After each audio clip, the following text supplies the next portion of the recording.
एक minute. Hello hello hello hello. Okay. Hello hello. हां. Okay. चलो लेट स्टार्ट. आज आपण नेक्स्ट सोर्स बघणार आहोत. पहिला बघितला आपण डायरेक्ट टॅक्स मध्ये income from house property. Okay, जसे 5 हेड आहेत ज्यामध्ये सॅलरी पहिला हेड आहे, दुसरा हेड आहे इन्कम फ्रॉम हाऊस प्रॉपर्टी, तिसरा हेड बघितला आपण income from business and profession, चौथा हेड बघणार आहोत आपण capital gain. Okay. So capital gain म्हणजे एखादी प्रॉपर्टी सेल करून जेव्हा तुम्हाला प्रॉफिट मिळतोय तेव्हा आपण त्याला म्हणणार आहोत कॅपिटल गेन.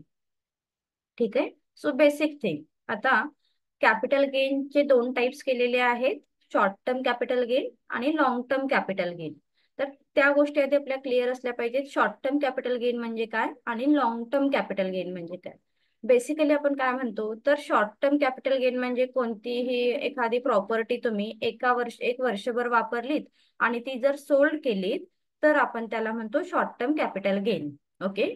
आणि 1 वर्षापेक्षा जर जास्त वापरली असेल आणि मग जर आपण ती सेल केली तर आपण त्याला म्हणतो लॉंग टर्म कॅपिटल गेन. पण त्याच्यामध्ये काही क्लासिफिकेशन दिलेले आहेत की exactly short term capital gain कशाला म्हणायचं. आता पहिला आहे short term capital gain if held for 12 month. म्हणजे 1 वर्षासाठीचा जो क्रायटेरिया आहे तो कोणाला असणार आहे, सिक्युरिटी. ओके.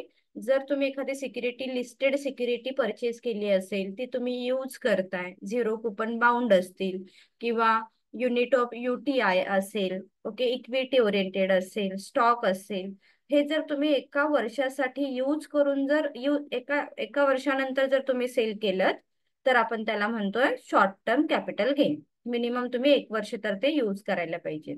त्याच्यानंतर अनलिस्टेड जर काही शेअर असतील, लक्षात ठेवा, जर अनलिस्टेड शेअर असतील तर मिनिमम तुम्ही ते 2 वर्ष वापरणं गरजेचं आहे, तरच आपण त्याला शॉर्ट टर्म कॅपिटल गेन असं म्हणू शकतो. ओके. जे अनलिस्टेड शेअर आहेत किंवा लँड आहे, बिल्डिंग आहे किंवा बोथ, तर आपण त्याला काय म्हणणार आहोत, शॉर्ट टर्म कॅपिटल गेन. आणि बाकीच्या सगळ्या असेट ज्या आहेत ह्या मोर दॅन 3 इयर्स, ओके, म्हणजे 36 मंथ नंतर जर तुम्ही सेल केल्या तर आपण त्याला म्हणणार आहोत लॉंग टर्म कॅपिटल गेन. म्हणजे 3 वर्षासाठी तुम्ही जर वापरल्या तरच त्या शॉर्ट टर्म कॅपिटल गेन मध्ये इन्क्लूड होतील. दॅट मीन्स युनिट और डेप्थ ओरिएंटेड फंड और अदर कॅपिटल असेट. क्लिअर झाली का बघा कॉन्सेप्ट. पहिल्यामध्ये लक्षात ठेवायचं, 1 वर्षासाठीचा क्रायटेरिया आहे फक्त सिक्युरिटीसाठी, लिस्टेड सिक्युरिटीसाठी, 0 कुपन बाउंडसाठी. 2 वर्षाचा क्रायटेरिया आहे लँड अँड बिल्डिंग आणि अनलिस्टेड शेअरसाठी 2 वर्षाचा क्रायटेरिया असेल. आणि 3 वर्षाचे म्हणजे कोणतीही अदर सिक्युरिटी जर तुम्ही परचेस केली आणि मिनिमम तुम्ही 3 वर्ष वापरलीत तर ते शॉर्ट टर्म असणार आहेत. आणि 3 वर्षानंतर जर सेल केली तर ओके, ते शॉर्ट टर्म नंतर तुम्ही काय केलेले आहेत, सेल केली आहेत, म्हणजे आपण त्याचं कन्व्हर्जन लॉंग टर्म मध्ये कन्सिडर करू शकतो. थेरॉटिकल पार्ट क्लिअर झाला का बघा. चॅट बॉक्स मध्ये रिप्लाय द्या.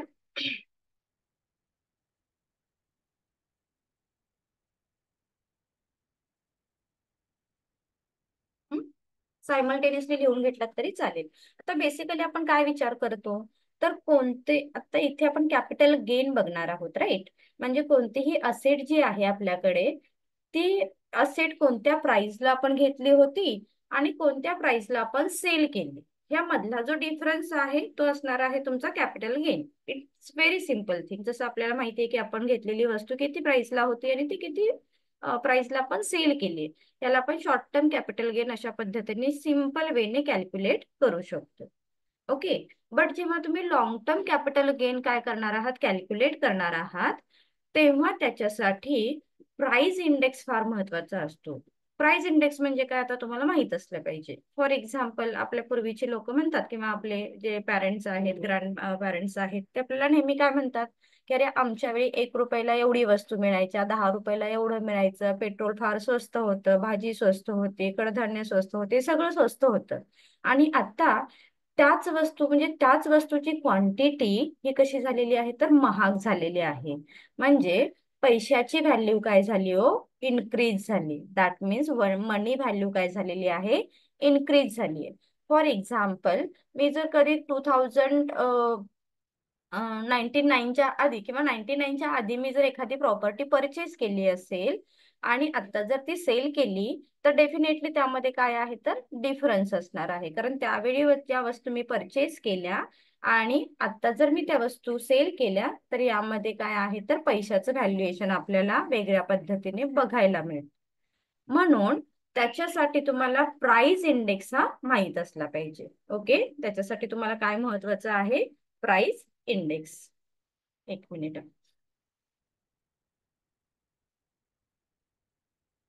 तर आता कसं, ह्या चॅप्टर साठी बेसिकली स्पेशली हा गर्ल्स, ह्या चॅप्टर साठी तुमच्या इन्कम टॅक्सचे बुक हे प्रत्येक वर्षी नवीन छापले जातात. कारण पैशाची व्हॅल्यू काय असते, डिफरंट असते. That's why.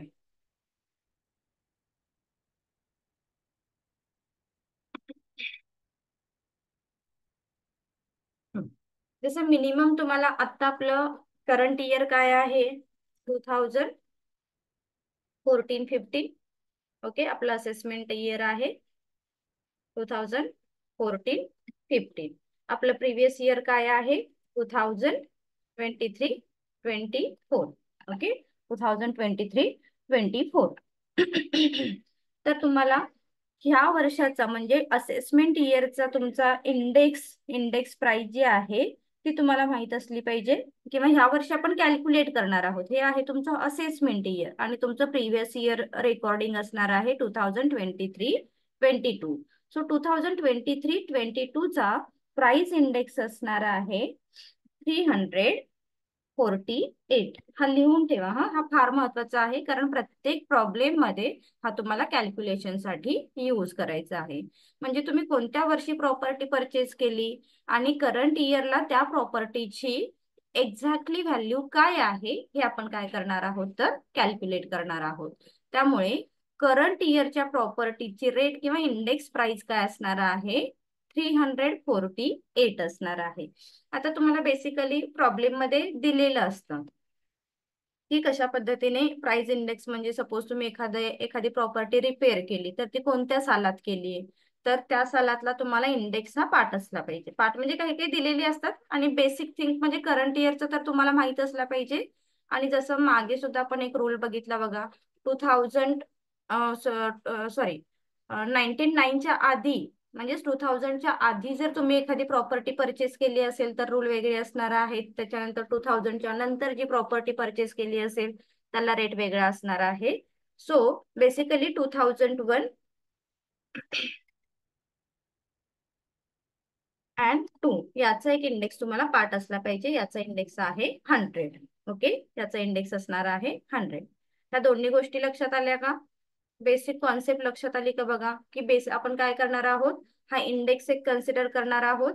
देन तुम्ही प्रॉपर्टी कधी परचेस केली, त्याच्यावरती काही खर्च केलेत का, आणि मग तुम्ही कितीला ती प्रॉपर्टी सेल केली, ह्या गोष्टीचा निदान अंदाज घेऊन तुम्ही तुमचा कॅपिटल गेन काय करणार आहात, कॅल्क्युलेट करणार आहात. It's a very simple. ह्या युनिटमध्ये तसं फारसं काही डिफिकल्ट नाहीये. फक्त हे दोन इंडेक्स तुम्हाला माहित असले पाहिजे आणि थोडीशेच काय आहे त्याला नॉर्म्स आहेत, नियम आहेत, ते फक्त तुमच्या लक्षात येतील सायमल्टेनियसली. चला बघूया आपण प्रॉब्लेम नंबर फर्स्ट. एक मिनिट.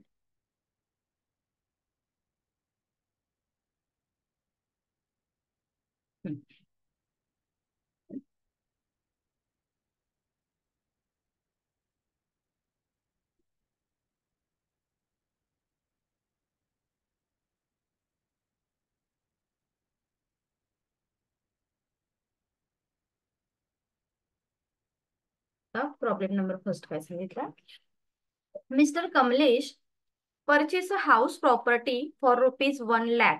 ओके, मिस्टर कमलेशने एक हाऊस प्रॉपर्टी परचेस केली होती. कधी परचेस केली, on 27 August 1998. He made the following additional और alteration to the house property. त्याने त्याच्यानंतर काही अल्टर पण केला त्याचा हाऊस प्रॉपर्टी आणि त्याच्यासाठी काही त्याने कॉस्ट काय केलेली आहे, स्पेंड केलेली आहे. सो पहिला आहे, पहिला प्लस फ्लोअर जो त्याने कन्स्ट्रक्ट केला cost of construction of first floor in financial year 2003-4. Okay, 2003-4 आहे ना ऍक्च्युली हे. देन 13 लाख रुपीज काय केले त्यांनी स्पेंड केलेले आहेत. त्याच्यानंतर कॉस्ट ऑफ सेकंड फ्लोअर त्यांनी कन्स्ट्रक्ट केला 2010-11ला. त्याच्यासाठी सुद्धा त्यांनी कॉस्ट अमाऊंट स्पेंड केलेली आहे 14 lakh rupees. Then fair market value of the property on 1 April 2021 ₹15 lakh. आता इथे एक तुम्हाला नियम लक्षात ठेवायचा आहे.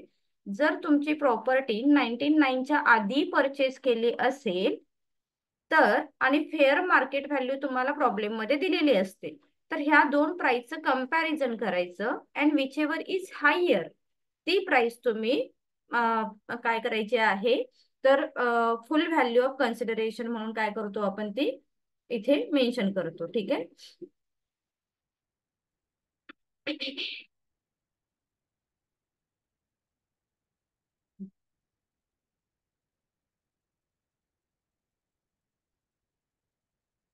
1 लाख. सो त्याची फेअर मार्केट प्राइस किती दिलेली आहे 15 lakh. He sold the property of ₹1,95,000. He paid the brokerage of ₹55,000 for the sale transaction and the cost inflation index. आता हा इंडेक्स तुम्हाला ऑलरेडी इथे प्रॉब्लेम मध्ये दिलेला आहे, जो आपल्याला कॅल्क्युलेट करण्यासाठी लागणार आहे. काय काय दिलेलं आहे, 2001-2 साठीचा इंडेक्स 100 आहे, जो आपण पाठ करणार आहोत, सांगितलंय 100 आहे. फिनान्शियल इयर 2003-4 चा इंडेक्स आहे 109 आणि फिनान्शियल इयर 10-11 आहे 169. फॉर द फिनान्शियल इयर 2023-24 348 दिलेला आहे. आणि 24-25 मध्ये त्याचं कॅपिटल गेन किती आहे हे आपण काय करणार आहोत, तर कॅल्क्युलेट करणार आहोत. चला कॅल्क्युलेट करूया.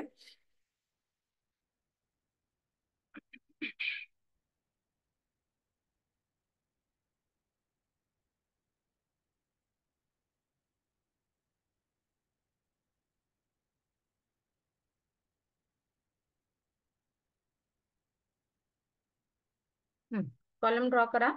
वरती बाकी सेम सगळा फॉर्मॅट मिस्टर कमलेश.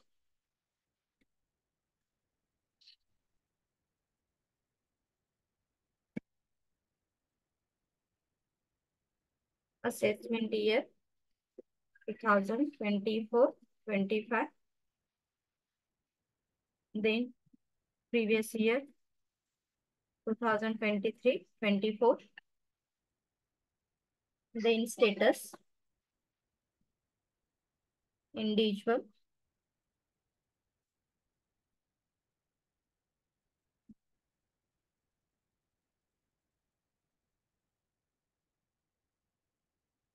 Okay, बाकी फॉर्मॅट मेन्शन कर.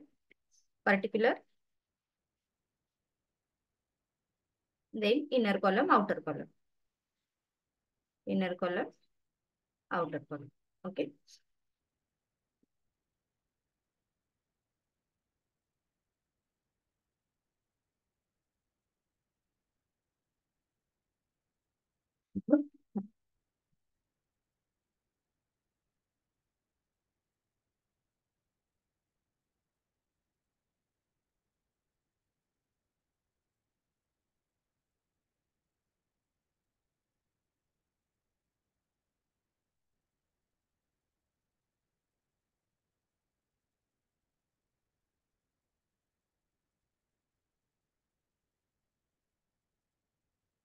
झाला फॉर्मॅट ड्रॉ करून.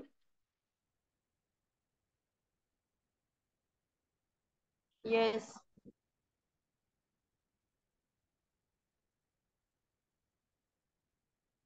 चला particular, inner column outer column.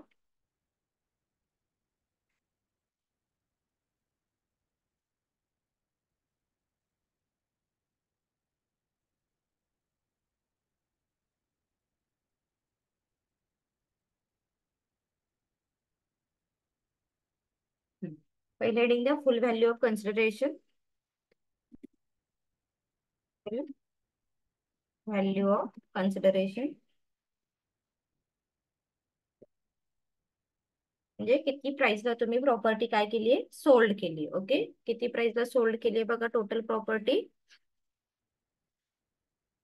he sold the property was rupees 20th October 2023 of rupees 1 lakh 1 crore 95 lakh. So put up करा डिरेक्टली आउटर कॉलम मध्ये 1 crore 95 lakh. जसं विकलेली किंमत त्याच्यामधून त्याचे आलेले एक्सपेन्सेस काय करणार आहोत आपण मायनस करणार आहोत.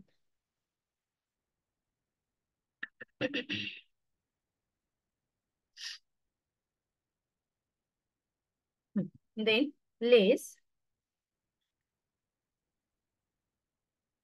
index of cost acquisition,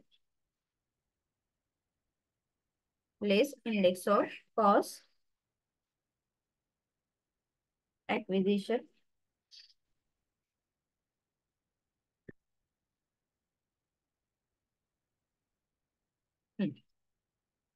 cost acquisition of fair market value. Okay, fair market value. जसं लक्षात ठेवा हा, जर प्रॉब्लेम मध्ये दोन व्हॅल्यू दिले असतील 2000च्या आधीची एक व्हॅल्यू दिलेली असते आणि मार्केट व्हॅल्यू एक दिलेली असते. विच एव्हर इज हायर ती व्हॅल्यू आपण ऍक्विजिशन साठी घेणार आहोत. आता प्रॉब्लेम मध्ये बघा बरं, त्याची व्हॅल्यू आधी परचेस व्हॅल्यू किती होती 1 lakh होती आणि फेअर मार्केट व्हॅल्यू दिलेली आहे बघा इथे. Fair market value of the property 1/4/2001 नंतरची किती आहे ती 15 lakh आहे. म्हणून आपण काय करणार आहोत 15 lakh कन्सिडर करणार आहोत. ओके, सो इनर कॉलम मध्ये या 15 lakh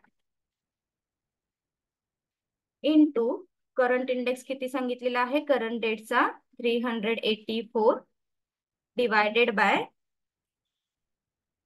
बेस इयर. म्हणजे बेस इयर म्हणजे काय 100, कारण 2001 नंतरचा रेट आपण काय करतो तो अप्लाय करणार. कारण ही आपण 15 लाख रुपीची जी व्हॅल्यू घेतलेली आहे ती कोणत्या इयर मधली आहे 2001 मधली आहे आणि 2001 चा जो इंडेक्स आहे तो किती आहे तर 100 आहे.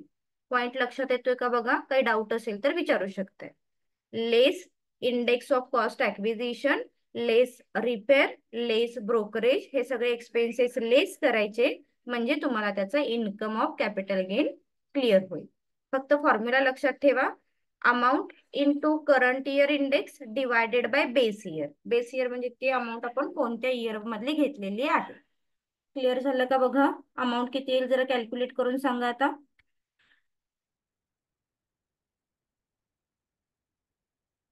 विवेरिया लक्षात 52 येते. lakh 20,000.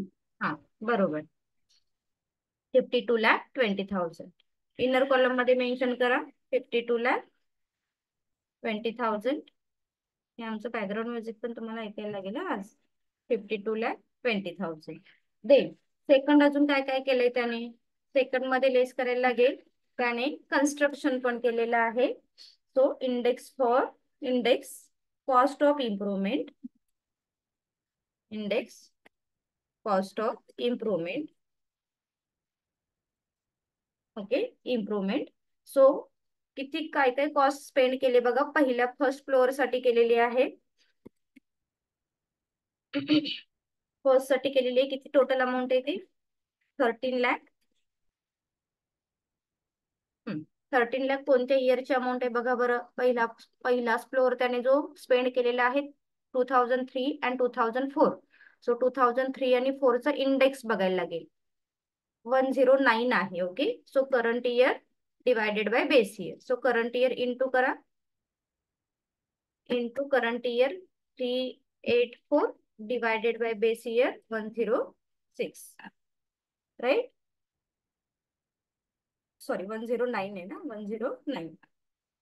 कॅल्क्युलेट करून सांगा.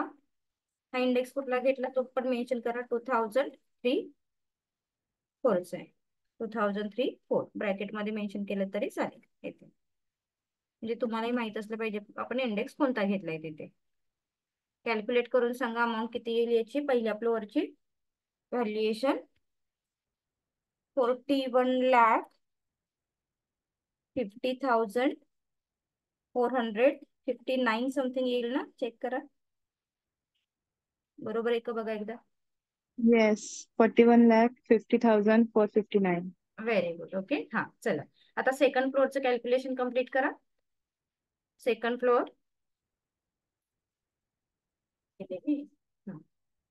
So then second floor. Okay. सेकंडला किती अमाऊंट स्पेंड केली आहे त्यांनी?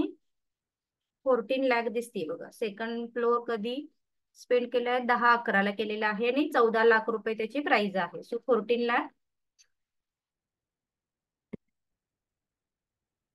14 lakh into current year index 384 divided by base year. कोणतं बेस इयर आहे ते? 10-11 आहे ना. 10-11चा इंडेक्स सांगा मला आता किती दिलाय प्रॉब्लेम मध्ये. 10-11चा दिलेला आहे 167. ओके. 167. 167 राईट. हा. देन अमाऊंट सांगा कॅल्क्युलेट करून. कॅल्क्युलेट करा किती येईल बघा. 29,17,365. 21,17,365. 65. 554 समथिंग बघा किती येईल. ओके. हे त्याने 2 कॉस्ट ऑफ इम्प्रुव्हमेंट केलेले आहेत. ऍज वेल ऍज ब्रोकरला सुद्धा त्याने कमिशन दिलेलं आहे बघा. ठीक आहे. अजून एक किती इन्फॉर्मेशन दिली ना, ब्रोकरेज. ब्रोकरेज किती येते? 55,000 दिसत आहेत.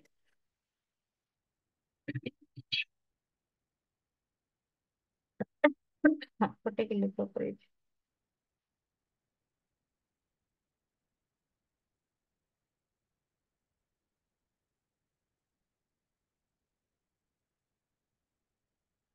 He paid the brokerage of rupees 55,000 for a sale transaction. Okay. So brokerage minus करा. Less brokerage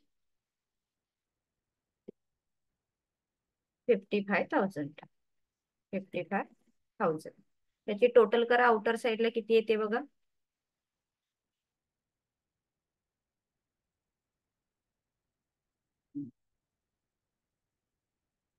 टोटल आउटरला मेन्शन करा इथे किती आली आणि ती मायनस करा फुल कॉस्ट कन्सिडरेशन मधून, म्हणजे तुम्हाला कॅपिटल गेन मिळेल. 1 करोडच्या पुढे येईल. हा. 1,23,42,824 बरोबर आली का बघा एकदा. आणि मग फुल value consideration that means cost sold, property sold मधून एक्सपेन्सेस मायनस करा, म्हणजे तुम्हाला मिळेल capital long term capital gain. किती येईल बघा लॉंग टर्म कॅपिटल गेन? 71,57,176. 71,000 नाही, 71 71 lakh lakh. हा बरोबर. 57,000. 57,176. 71,57,176 बरोबर आहे. Heading the long term capital gain. Long term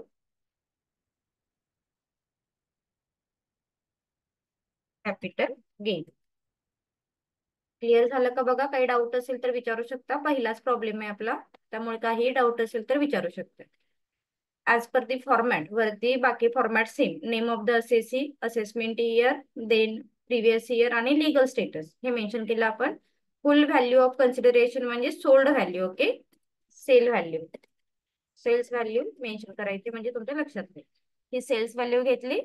sold केलेली व्हॅल्यू मधून एक्सपेन्सेस मायनस करायचे. आपण कोणते कोणते एक्सपेन्सेस केले? तर पहिला आपण इम्प्रुव्हमेंट केली पहिल्या फ्लोअरची, त्याच्यानंतर दुसऱ्या फ्लोअरची इम्प्रुव्हमेंट केली, त्याच्यानंतर ब्रोकरेजला व्हॅल्यू दिली. म्हणजे ही व्हॅल्यू आहे तुमची पहिली इंडेक्स ऑफ कॉस्ट ऍक्विजिशन. लक्षात ठेवा, इंडेक्स ऑफ कॉस्ट ऍक्विजिशन म्हणजे जी व्हॅल्यू दिलेली आहे सोल्डची.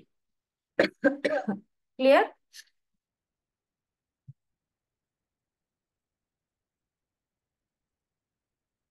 बोला, क्लिअर झालं का? Yes, ma'am. ओके. बाकी कोण कोण आहेत? सगळ्यांना क्लिअर झालं? ज्युवेरिया, रसिका, इशरत. हाँ. इशरत नेटवर्क आहे का इशरत? हाँ मैम. क्लिअर झालं ना ज्युवेरिया? हाँ. ओके. चालेल. चला आता दुसरा प्रॉब्लेम सॉल्व्ह करूया पटकन. ठीक आहे.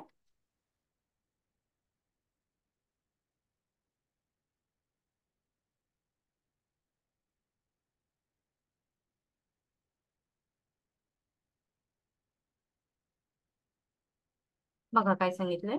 Mister A purchase a house in December 1995. 99च्या आधी कोणतीही प्रॉपर्टी आली की तिचं तुम्हाला market fair value whichever is हायरच घ्यावी लागते. ओके, हे लक्षात ठेवा. पहिला पॉईंट, एका पेजवरती नोट्स काढायला पण सायमल्टेनियसली घ्या, कारण आपण प्रत्येक प्रॉब्लेम मध्ये काय वेगळं बघणार आहोत किंवा कोणते की पॉइंट आपल्याला लक्षात ठेवायचे आहेत त्या युनिटचे, हे पण एका पेजवरती येऊ दे, म्हणजे एक्झामच्या वेळी तुम्हाला ते रिव्हिजनला सोपं पडेल. ठीक आहे. जसं काय सांगितलं, पहिलं आपल्याला कम्पेअर करायचंय प्रॉपर्टी कधी परचेस केली. प्रॉपर्टी 1999च्या आधी परचेस केली असेल तर त्याची मार्केट व्हॅल्यू आणि purchase value whichever is higher ती व्हॅल्यू आपण घेणार आहोत कॉस्ट ऑफ ऍक्विजिशन मध्ये. ओके, सो प्रॉपर्टी परचेस केली 1995 ला 50,000 रुपीज ओनली प्रॉपर्टी परचेस केली. This property was gifted to his friend. त्याने त्याची प्रॉपर्टी गिफ्ट केली. कोणाला केलेली आहे? त्याच्या फ्रेंडला गिफ्ट केली जुलै 2005 मध्ये. Doesn't matter. The following expenses were incurred by the mister A and mister B in additional information to the house. Okay, दोघांनी मिळून जे काही त्याच्यानंतर अमाऊंट स्पेंड केली आहे ते आपल्याला घ्यायला लागेल. Then addition of one room by Mr. A in 1998 and 3. आता इथे आपण अजून एक नवीन पॉइंट बघणार आहोत. जर त्या प्रॉपर्टीवरती 2000च्या आधी तुम्ही रिपेअरसाठी काही पैसे खर्च केले असतील तर आपण ते प्रॉब्लेम मध्ये लेस मध्ये घेणार नाही. पॉइंट क्लिअर झाला का? 2000च्या आधी जर तुम्ही प्रॉपर्टीवरती काही अमाऊंट स्पेंड केली असेल, फॉर एखादा रिपेअर असेल किंवा मेंटेनन्स असेल, तर तो पॉइंट तिथे एक्सपेन्सेस मध्ये लेस होणार नाही. जसं आपण आता लेस केले ना तसा होणार नाही. त्याच्यानंतर तुम्ही ओके, त्याच्यानंतर तुम्ही ऍडिशन ऑफ 2 रूम 2002-03 ला घेतलेले आहेत. बरोबर, हा येणार पॉइंट कन्सिडर करणार आपण.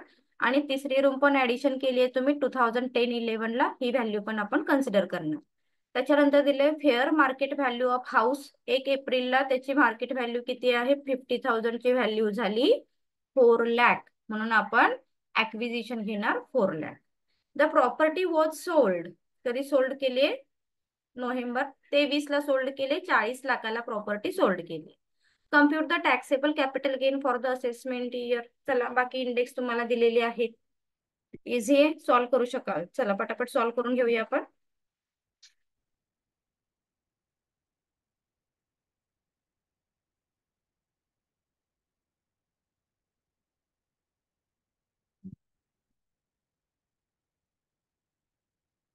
हा, जरा छोटा घ्या. म्हणजे इथे बसेल.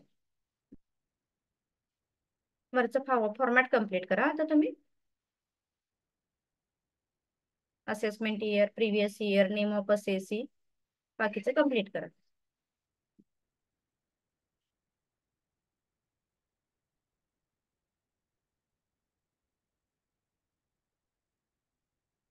बाकी या प्रॉब्लेम मध्ये ब्रोकरेज वगैरे काही दिलेलं नाहीये एक्स्ट्रा. ठीक आहे. आता ह्या पॉइंट मध्ये आपण काय शिकलो ह्या एक्झाम्पल मध्ये की 2000च्या आधी जर एक्सपेन्सेस एक्स्ट्राचे खर्च केले असतील तर ते आपण एक्सपेन्सेस लेस मध्ये घेणार नाही. ठीक आहे. चल,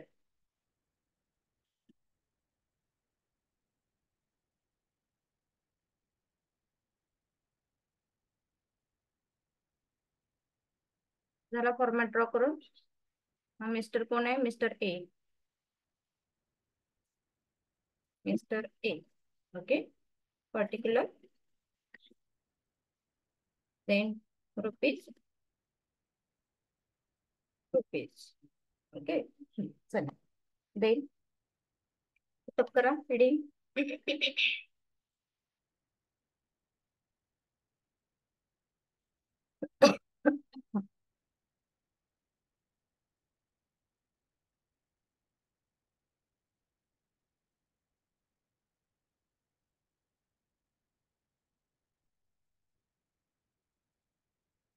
सेल्स कन्सिडरेशन.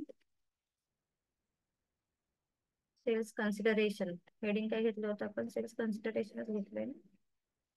फुल व्हॅल्यू कन्सिडरेशन, सेल्स कन्सिडरेशन, जे तुम्हाला वर्डिंग इझी वाटेल ते घ्या. सेल कन्सिडरेशन किती आहे? किती अमाऊंटला सोल्ड केली व्हॅल्यू? ₹40 लाख आहे बघा. आउटरला घ्या, ₹40 lakh. Sale consideration 40 lakh. Okay. Then less acquisition first, less index cost of acquisition, less index cost of acquisition. आता cost of acquisition whichever is higher, ₹4 lakh. लक्षात येते का? ₹4 लाख इंटू करंट इयर हा. इंडेक्स. करंट इयर इंडेक्स किती आहे? 384 divided by base year. April मधली value दिली आहे, तर एप्रिलचा इंडेक्स घ्यायचा. इंडेक्स किती आहे? 100. इंटू करून अमाऊंट सांगा किती येईल बघा.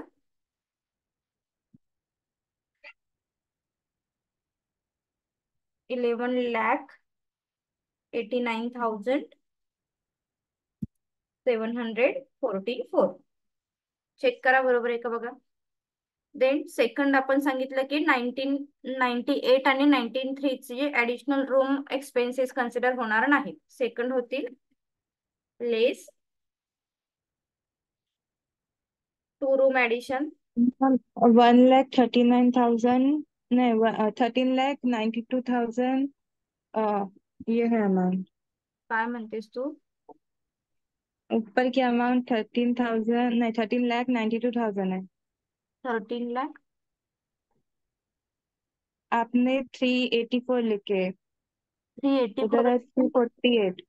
हा सॉरी सॉरी, उलट झालं काय माझं. कॅल्क्युलेशन बरोबर आहे का बघ. 348 आहे ना? हाँ. 48 बरोबर. और अमाउंट है 13,92,000. बरं काय हे कर, मेसेज कर, कारण आवाज येत नाहीये ना, क्लिअर होत नाहीये आवाज. किती कॅल्क्युलेशन आलं चेक करून सांग. 2 रूमचं कॅल्क्युलेशन इथे करूया. 2 रूमची व्हॅल्यू किती आहे बघ. 2 रूम 2002, 2003. ओके. 2 रूम साठी आपण अमाऊंट स्पेंड केली ₹3 लाख इंटू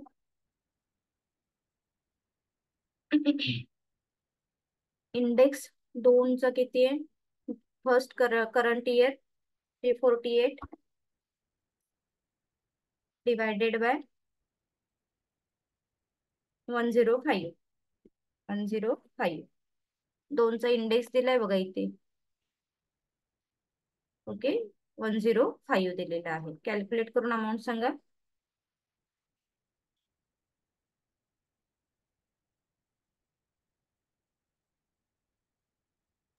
ही 13,92,000 वाली म्हणतेस ना ज्वेलरी?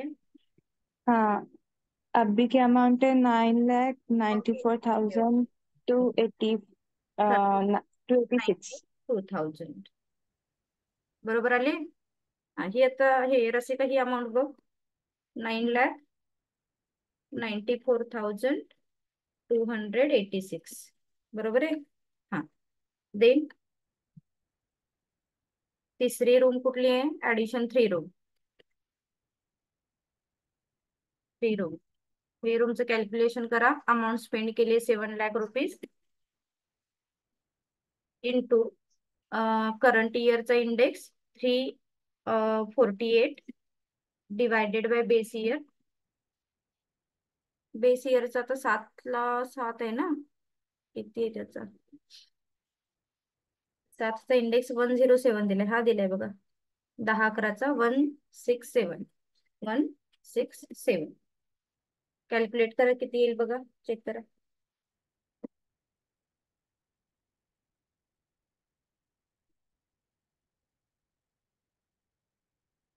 14,58,683 समथिंग काहीतरी येईल. बरोबर ना? हा. आता याची टोटल करा. Total expenses. टोटल एक्सपेन्सेस करा. 13,92,000, 9,94,286, 14,58,683. टोटल सांगा मला किती आहे.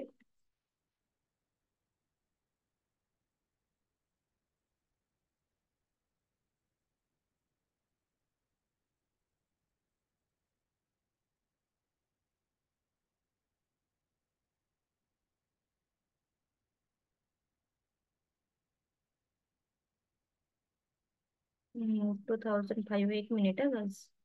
अच्छा, इथे बघा, हा हा एक पॉइंट इथे वेगळा होता, एक्स्ट्रीमली सॉरी. त्याने गिफ्ट कधी दिलेला आहे? 2005 ला दिलेला आहे. जरी आपण त्याची व्हॅल्यू 4 लाख घेतली असेल ना, तरी इंडेक्स इथे 117 घ्यायचंय. हा, 117, कारण 2005 चा इंडेक्स इथे कन्सिडर केलेला आहे. सो 2005 चा इंडेक्स आहे 117. सो कॅल्क्युलेशन चेक करा. हा एक पॉइंट इथे नवीन होता, सॉरी. सो मग 11,89,744 येईल. ज्वेलरी आता बघ, लक्षात आलं का? इथे त्याने फ्रेंडला कधी गिफ्ट दिलेला आहे? 2005 ला दिलेला आहे, त्याने हँड ओव्हर केली आहे ना, म्हणून आपण 2005 चा इंडेक्स इथे कन्सिडर केला 117. टोटल करा, टाइम अप होतोय. मी आता व्हॅल्यू लिहिते, जस्ट क्रॉस चेक करा तुम्ही. 36,42,713. ओके. आणि तुमचं कॉस्ट ऑफ कॅपिटल गेन येईल 3,57,287. Long term capital gain.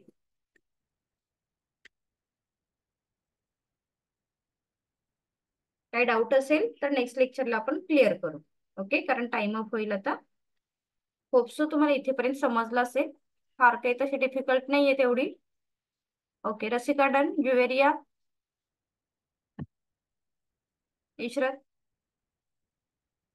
Okay okay.